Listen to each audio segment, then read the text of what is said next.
मित्रांनो, आपण जेव्हा बेधुंदपणे आयुष्य जगत असतो ना, तेव्हा त्यात हातून काही नकळत चुकाही होतात. कदाचित दोष परिस्थितीचा असेल किंवा माणसांचा, परंतु चूक तर घडून गेली.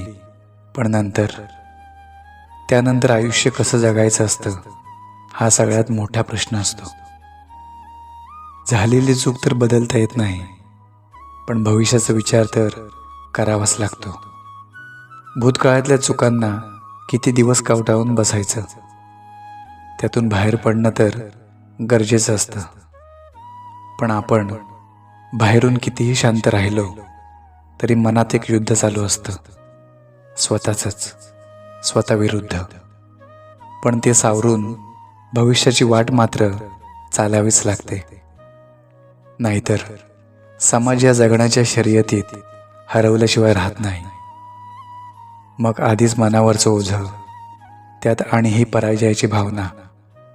मग मन भटकत राहतं कुठेतरी, आधार मिळेल या आशेने. ते सगळ्यांकडे आशावादी नजरेने बघते.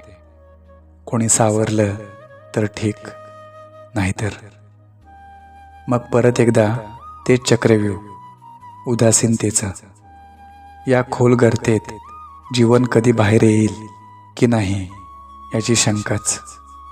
मग माणूस जगत राहतो फक्त श्वास चालू आहे म्हणून. त्याला बाहेर काय घडतं आहे याचे मुळीच भान नसते. ते जगत राहतात मग माळरानावरच्या त्या शुष्क काटेरी झुडपांसारखं.